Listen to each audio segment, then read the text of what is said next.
भगवान् विष्णु मंगलं गरुणाध्वजा मंगलं पुंडलीकाक्षो मंगलाय तनो हरि मंगलाय तनो हरि। एक नगर में से निकले हुए एक संत जी जा रहे हैं और एक दरवाजे पर एक देवी आंसुओं से रो रही है। ऋषिराज की दृष्टि पड़ी, क्या कारण है देवी, क्यों रो रही हो? देवी ने नहीं कुछ कहा। ऋषिराज खड़े हो गए। देवी, क्या कारण है, क्यों रो रही हो?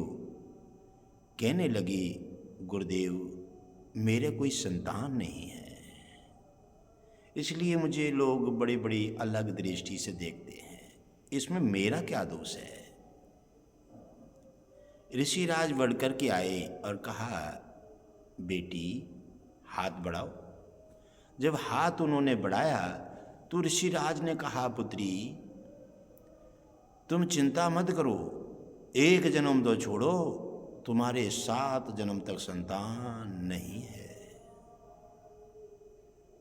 फिर क्या करें गुरुदेव? तुम पूजा याचना दान पुण्य सेवा में समर्पित हो जाओ। ये एक ऐसी ही बाण गंगा है, ये ऐसा एक तेज धार है, हर संकट को काट करके और अच्छे मार्ग पर पहुंचा देती है।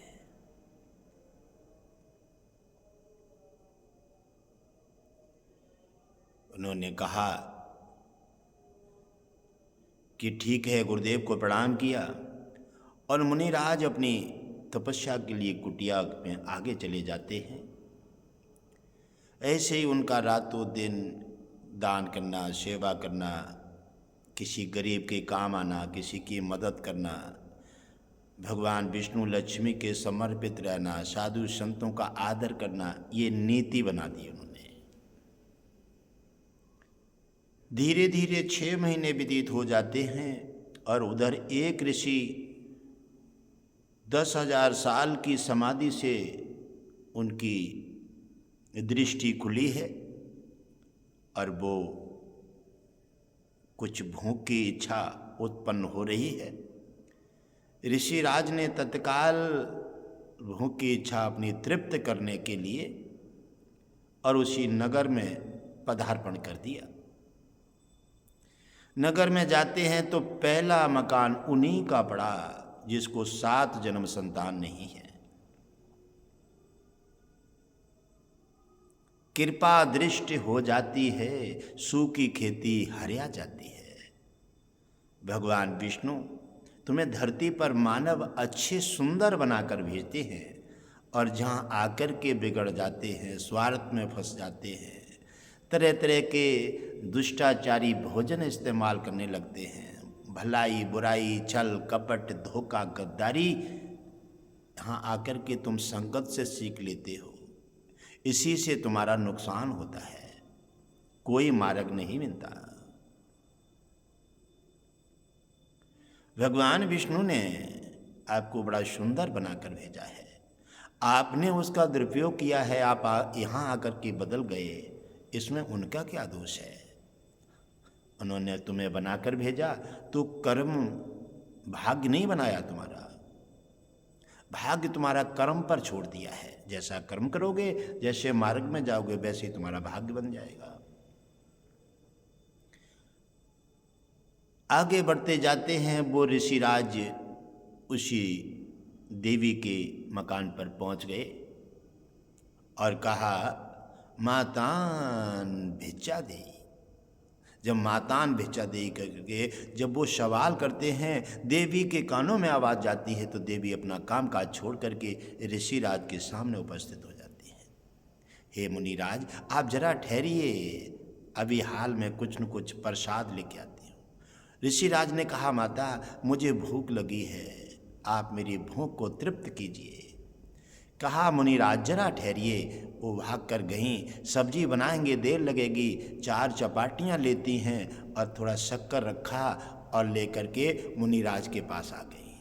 मुनिराज लीजिए, ये जो भी है पान फूल, इसको ग्रहण कर लीजिए और हम पर कृपा कर दीजिए। मुनिराज ने जब देखा 4 रोटी हैं और 4 चपाटियाँ लेकर के मुनिराज प्रभावित हो गए।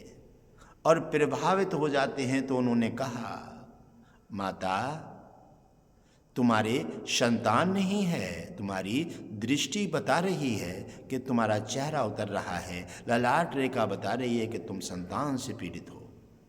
आपने मेरी तपस्या की भूख बुझाने के लिए जो 4 रोटियां तुमने मुझे प्रदान की हैं, हे माता, इसके बदले में उपहार में मैं तुम्हें वरदान देता हूँ कि तुम्हारे 4 बेटाओं का जन्म होगा। इतना कहकर के एक तो उनके मन में खुशी उठती है कि मुनिराज ने मुझे आज वरदान दे करके आज मुझे तृप्त कर दिया है। एक उनके मन में शंका टकरा रही है कि एक मुनिराज ने कह दिया तुम्हारे 7 जन्म संतान नहीं है। जब वेदों में जब नहीं है 7 जन्म तो फिर यहाँ कैसे मिल जाएगी। तो उन्होंने कहा है कि मुनिराज के वरदान में और गुरु और भक्त की वाणी में वो ताकत होती है, वेद और भगवान विष्णु की भी वाणी फेल हो जाती है। मोर बचन पर सकता फीका, भक्त वचन पत्थर की लिखा। भगवान विष्णु कहते हैं कि मेरा भक्त जब मेरे शरण में आकर के जब समर्पित भाव से मेरी पूजा करता है तो मैं उसका दास बन जाता हूँ और उससे मैं अपना स्वामी बना लेता हूँ। मेरी बात मिट्टी में भले मिल जाए लेकिन भक्त का मान हमेशा बढ़ाने का काम कर देता। भगवान विष्णु की बात को सुनकर के और मन में मुग्ध होती हैं, प्रभावित होती हैं। समय आने पर उधर ठहर गया, उधर ठहर जाता है। उधर यमराज आ जाते हैं। हे मुनिराज, तुमने मेरे विधि विधान पर आपने हस्तक्षेप किया है, मेरा नियम बिगड़ जाएगा। 7 जन्म संतान नहीं है, तुमने वरदान दे दिया है, आप मेरी नीति नियम और मर्यादा को तोड़ रहे हैं। मुनिराज, आप अपना अश्राप वरदान वापस ले लीजिए। मुनिराज ने कहा, हे यमराज, आप अपना पांसा उठाइए और चले जाइए। यहाँ साधु संतों ने जो कह दिया है वो निश्चित पूरा होगा। तो अब जो कह दिया है 7 जन्म संतान का जो वायदा दे दिया है वो निश्चित पूरी होगी। यमराज ने कहा, देखता हूँ मुनिराज, तुम्हारा वचन पूरा होगा या फिर हमारे वेद और हमारा इतिहास पूरा होगा। यमराज लगातार अपनी प्रक्रिया में है और मुनिराज ने वरदान दे दिया तो वहाँ पर देवी के उधर ठहर जाता है। बारी बारी से एक सुंदर पुत्र का जन्म हुआ। यमराज ने बहुतेरे अपने तीर छोड़े, बाण चलाए, लेकिन साधु संत के सामने यमराज की एक ना चल पाई। बारी बारी से 4 पुत्रों का जन्म हुआ और 4 पुत्र उन्हें मिल जाते हैं। वो संतान पाकर के वो देवी इतनी प्रसन्नचित्त हुई जिनकी प्रसन्नता का कोई शुमार नहीं है, और वो अपने बच्चों को एडमिशन करा देती हैं और पढ़ाने के लिए भेज देती हैं। तप करके राज्य और राज करके नरक।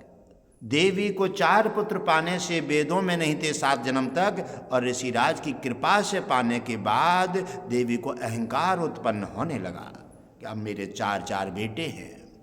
मानव इसीलिए धरती पर आकर बिगड़ जाता है कि आता है खाली हाथ और जहाँ तरह तरह की वस्तुएं पा करके और जहाँ अहंकार धारण कर लेता है, अहंकार उसका विनाश का कारण बन जाता है। इसलिए भगवान विष्णु ने बार बार साधु संत महापुरुष और गुरुओं को, गुरुजनों को धरती पर उतारा है। उनके रूप में बार बार आए हैं और बार बार आ रहे हैं। क्यों? कि बार बार साधु संत सभी धरती वासियों को शिक्षा दे करके अहंकार जैसे आहार से बचा करके उनका कल्याण करना चाहते हैं। बच्चे जब पढ़ने जा रहे हैं और उधर वही ऋषिराज आ जाते हैं जिन्होंने 7 जन्म संतान न होने का उन्होंने हाथ देख करके जो वायदा दिया था, और जब देखा तो देवी ने अहंकारवश गुरुदेव को प्रणाम नहीं किया, अहंकारवश कहा वाह, अरे और झूठ बोले से बोले, लेकिन गुरुदेव भी झूठ बोल जाते हैं। कहने लगा देवी क्या कारण है, आज ऐसे प्रहार क्यों कर रही हो? तो उन्होंने कहा गुरुदेव प्रहार नहीं है, आपका वेद भी झूठा हो गया, आपके जुबान भी झूठी हो गई। बोले क्यों, क्या हो गया? रे गुरुदेव देखो मेरे चार बेटा देखो स्कूल जा रहे हैं। आपने कहा कि देवी वेद कहता है कि तुम्हारी हस्तरेखा कह रही है कि तुम्हारे 7 जन्म तक संतान नहीं है। गुरुदेव तुम्हारी बात समझ में नहीं आता है, वेद की बात झूठी है या फिर तुम्हारी, और हमें तो तुम्हारी दोनों की बात झूठी लगती है। और इसीलिए देखिए ये हमारे पास 4 पुत्रों का प्रमाण है और चारों पुत्र पढ़ने जा रहे हैं। ये कहाँ से मिल गए? वेद में नहीं है, हस्तरेखा में नहीं है, ललाट रेखा में नहीं है, और फिर ये कहाँ से मिल गए? मुनिराज को बात सुनकर के बड़ा क्रोध आया और मुनिराज सीधे ही भगवान विष्णु के पास पहुंचे और कहा क्रोधवश, हे नाथ नारायण ये क्या लीला है तुम्हारी? आपने सदा हमारा साधु संतों का मान बढ़ाया है, ये क्या कारण है आपने हमारा यहाँ अपमान कराया है? भगवान विष्णु लक्ष्मी दोनों ही अपनी शीर्षैया पे विराजमान हैं। भगवान विष्णु मुस्कराए और लक्ष्मी जी थोड़ी सी अपनी नज़र क्रोध में लाती हैं। भगवान विष्णु ने इशारा दिया, हे लक्ष्मी ये ब्राह्मण हैं, ब्रह्म हैं, ये हम तुमसे भी बड़े हैं, इन पर क्रोध करने का काम नहीं है। इन्हें कोई किसी कारणवश कोई भ्रम हो गया है और मैं इनका भ्रम दूर किए देता हूं। लक्ष्मी वहीं शांत हो जाती हैं और वो उन्हें आश्रम दे दिया, बैठिए मुनिराज। लेकिन मुनिराज क्रोध में हैं। क्रोध का शैतान ऐसा अंकुर, ऐसा वृक्ष तैयार हो जाता है, ये न बैठने देता है, न टिकने देता है, न किसी का होने देता है, और न कुछ खाने देता है, और न ये सोने देता है। इस अहंकार के लिए कौन समाप्त करता है? केवल ज्ञान। ज्ञान एक प्रकाश है, अज्ञान एक अंधेरा है। अंधेरे में जब जाता है प्राणी तो गिरता ही चला जाता है, वो अज्ञान है। ऐसा कैसे हो सकता है? और जब ज्ञान रूपी माया में, जब सागर प्रकाश में जब पहुंचता है तो वो ऊंचाई पर उठता चला जाता है। गुरु और साधु महापुरुषों की, माता पिताओं का आदर करता हुआ और उनकी बात का पालन करते हुए वो अंत में और ऊंचाई पर पहुंच जाता है। कहा मुनिराज स्थान ग्रहण कर लीजिए, हम आपकी भावनाओं का आदर करते हैं, हम आपका संदेह दूर करना चाहते हैं। मुनिराज आसन पर बैठ जाते हैं। उन्होंने कहा लक्ष्मी से, लक्ष्मी वेदों का आह्वान कीजिए। वेद जब आते हैं तो चारों वेदों से उन्होंने पूछ करके बताया कि इन देवी के संतान है? बोले नहीं है, 7 जन्म तक नहीं है। फिर उन्होंने कहा तुमने जो कहा था मेरे को सत्य कहा था। फिर उन्होंने कहा था कि वेदों से ऊपर, हस्तरेखा से ऊपर संतान देने वाला आखिर है सो वो है कौन? इसने मेरी बात और वेदों की बात को इनकार कर दिया है और मेरा उस नारी ने अपमान कर दिया है। ये भी जानना चाहते हैं। उसी समय लक्ष्मी से कहा उन्होंने कि एक कटोरी दे दीजिए इन्हें। एक कटोरी और चाकू दिया और कहा जाओ किसी पुरुष का मांस लेकर के आओ। अब ये नहीं बताई किसका लेके आए। अब जब जाकर के चले जाते हैं, भगवान विष्णु के सामने कोई बात ऐसी कर देते हो, वो ऐसे उलझा देते हैं कि ढूंढते ढूंढते मर जाओ, लेकिन कोई भी किनारा नहीं मिलेगा। साधु संत से भगवान विष्णु से किसी प्रकार का बहस करने का प्रयास मत कीजिए, क्योंकि भगवान विष्णु लक्ष्मी और गुरुओं का ये समावेश है। वो उनकी बात साध लेते हैं और वो उनकी बात साध लेते हैं, ये दोनों का हेल मेल है। वो लेकर के कटोरी और चाकू और धरती पर आ जाते हैं, सबके पास जाते हैं, भैया ये भगवान विष्णु ने ये मंगाया है, आप दे दीजिए। कहने लगे शरीर तुम्हारे भी तो है, आप अपने शरीर से निकाल दो। बार बार पूरे जगह ब्रह्मांड पर घूमे, साधु संत महापुरुषों के पास गए, लेकिन कोई साधन नहीं मिला। किसी ने भी कोई एक कत्तर मांस की देने को तैयार नहीं हुआ। क्यों? अपना शरीर निकाल करके काट करके कौन दे दे? शरीर से अधिक प्रेम है दुनिया को। और जब वो नष्ट हो जाए, हरि निकल जाए, तो उसे पूरा समेत अग्नि में दे करके उसकी भस्मी बना दो, कोई दर्द नहीं है। और वो ही परिवार वाले भी जलाकर राख बना देते हैं। उसी समय भटकते भटकते जब वो वापस जाते हैं और भगवान विष्णु लक्ष्मी मुस्कुरा रहे हैं, आइए मुनिराज। जब वो वापस जाने लगे, रास्ता में वो ही मुनिराज तप रहे हैं, समाधि लगाए बैठे हैं। सोचने लगे कि चलो और सबसे तो जानकारी ले ली है, ये भी करीब में है और चलो देख लेते हैं, ये दे सकते हैं।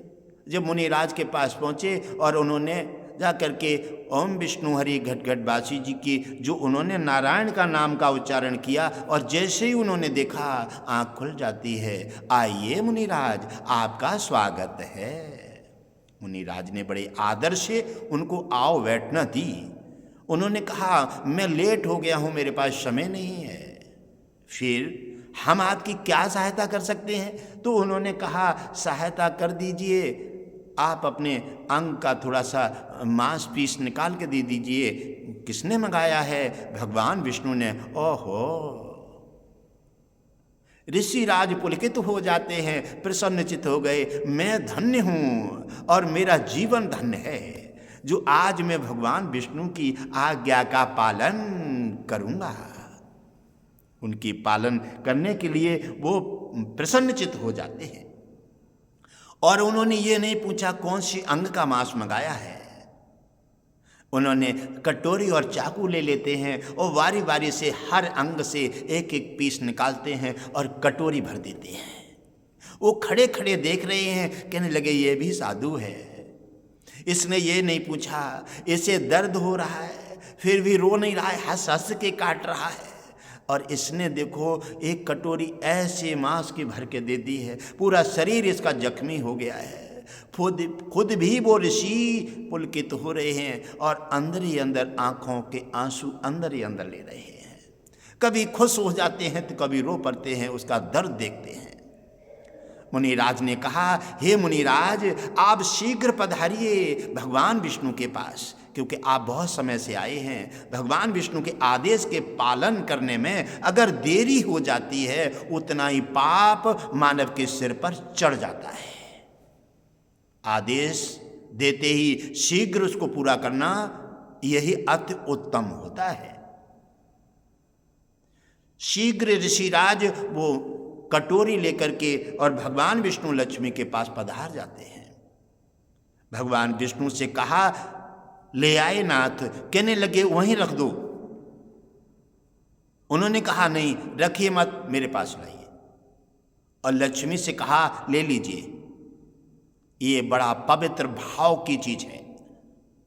ये उस भक्त श्रद्धालु ने ये अपने एक एक अंग से मांस निकाल के दिया है, जिसने मेरे को सर्वस्व समर्पित कर दिया है। कहो मुनिराज ये कहाँ से ले आए, इतना टाइम क्यों लगा दिया? तो उन्होंने कहा भगवान विष्णु आपकी बड़ी अजब लीला है। आपने दुनिया बनाई है, आपकी कोई आज्ञा का पालन करना नहीं चाहता। आपने मांस मंगाया, कोई देना नहीं चाहता आपको। कहने लगे उनकी अजब लीला नहीं है, अजब लीला मुनिराज तुम्हारी है। मैंने दुनिया को सताने के लिए कटोरी मांस थोड़ी मंगाया। मैंने तो ये कहा शरीर तो तुम्हारे था, आप वहीं से निकालते हो दे देते, दुनिया में क्यों भटकना पड़ता? आपने जो भी समय लगाया है, इसने आपने अपना अपराध बढ़ाया है। इसीलिए आप अपने शरीर को, अंग को एक एक को ठीक करके रखना चाहते हैं, हर चीज रखना चाहते हैं और भगवान एक अलौकिक चीज को पाना चाहते हैं। यही तो मुनिराज संदेह है।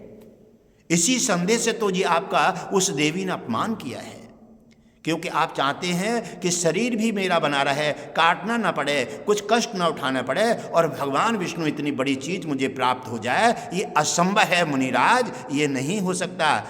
और आप जिससे ये कटोरी मांस लेकर के आए हैं वो भी साधु है, और उसी साधु ने जाकर के वो 7 जन्म तक संतान नहीं थी, और तपस्या के दौर में 4 रोटी जब उसी देवी ने उन्हें प्राप्त की थी, और वो रोटी पाकर के वो मुनिराज प्रसन्न हो गए। उन्हीं मुनिराज ने, सुनो ऋषिराज, उन्हीं मुनिराज ने उन्हें 4 पुत्रों का वरदान दे दिया। तो जिसने एक एक बोटी काट काट करके और मेरे नाम पर अर्पित कर दी, ये नहीं पूछा कि कौन से अंग से मंगाया है और क्यों मंगाया है। भगवान विष्णु को मांस मंगाने की इंसान की क्या आवश्यकता पड़ गई, ये ना पूछते हुए, कुछ ना जानते हुए, और मेरे नाम पर उसने काट काट के बोटी और कटोरी भर दी। उसमें और तुम में कितना अंतर है। तुम अपना शरीर देखना चाहते हो, हर काम काज देखना चाहते हो, और हर कार्य पूरा करके, और इतनी बड़ी मेरी शक्ति और मेरे को पाना चाहते हो। यही कारण है मुनिराज, जिसने मेरे को सर्वस्व अर्पण कर दिया है, और एक एक मेरे नाम पर बोटी बोटी काट करके मेरा शरीर, अपना शरीर और मेरे को दे दिया। तो उसने फिर 4 पुत्रों का वरदान वेदों से ऊपर दिया। ऋषिराज जब प्रसन्न होता है तो वो वेद नहीं देखता, ना साधु संत देखता है, और ना यमराज को देखता है, वो सारा विधान पलट देता है। जब उन्होंने व्यवस्था की और जैसे ही प्रसन्न हुए और तैसे ही उन्होंने वेद नहीं देखा और 4 पुत्रों का वरदान दे दिया। इसीलिए मुनिराज, 4 ऐसे साधु संत महापुरुष का जो सब कुछ मेरे नाम पर अर्पित कर दे, मैं उन्होंने 4 पुत्रों का जो वरदान दिया, फिर भी कुछ नहीं दिया, कुछ नहीं दिया है। अगर वो ये भी कह देते, जाओ देवी मैं तुम्हें वरदान देता हूं, भगवान विष्णु तुम्हारे जहां पुत्र रूप में अवतार लेंगे, तो ऋषिराज मुझे वो भी वचन पूरा करने में संदेह नहीं होता। निश्चित में उनके यहाँ जाकर के पुत्र रूप में अवतार लेता।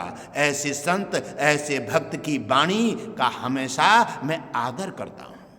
उन संत ने 7 जन्म, मतलब वेदों से ऊपर 7 जन्म का संतान न मिलने के बाद 4 पुत्रों का वरदान दिया। इसलिए मैंने उनकी जुबान, उनकी वाणी, जो सर्वस्व मेरे को अर्पण कर देता है, वो मेरा हो जाता है, मैं उसका हो जाता हूँ। वह लेकिन परंतु हट जाती है, भाव की सैलाब आ जाती है, वहाँ मैं उनका सेवक बन जाता हूँ और वे मेरा स्वामी बन जाते हैं। उन्हीं मुनिराज के कहने से मैंने ये वेदों से ऊपर 4 पुत्रों की रचना उस देवी को दे करके और उसका मान बढ़ाया है। मुनिराज को ज्ञान हुआ कि हम दोनों हाथों में लड्डू लेना चाहते हैं, काम भी न छूटे और भगवान भी मिल जाए, चमत्कार भी मिल जाए। ये असंभव है, ये तुम्हारी कल्पना है, कभी हो नहीं सकता।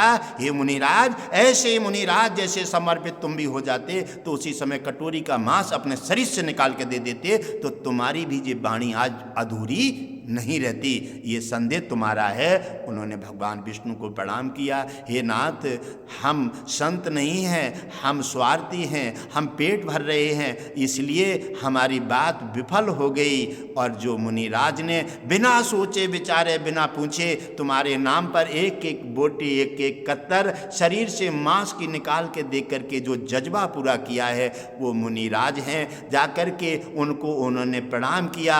हे आप धन्य हैं जो आप भगवान विष्णु के समर्पित होकर के आपने 7 जन्म तक संतान न मिलने का कारण जो जज्बा पूरा किया है। एक तो तुमने सौभाग्य सुनहरा मौका वो पाया कि अबला परेशान नारी के लिए, और तुमने खुशी प्रदान कर दी, उसके घर में फुलवारी खिला दी, उसको संतान दे दी। दूसरा ये किया है कि भगवान विष्णु के आप परम भक्त हैं। ऐसे संतों का, ऐसे साधुओं का, ऐसे महापुरुषों का, ऐसे गुरुओं का सदा मैं कल्याण करता रहा हूँ, सदा करता रहूँगा। और भगवान विष्णु लक्ष्मी ने कहा है, ऐसे मुनि और गुरुदेवों का हमेशा दास हूँ और हमेशा बना रहूँगा। ओम मंगलम भगवान विष्णु मंगलम गरुणध्वजा मंगलम पुंडलीकाक्षो मंगलाय तनो हरि।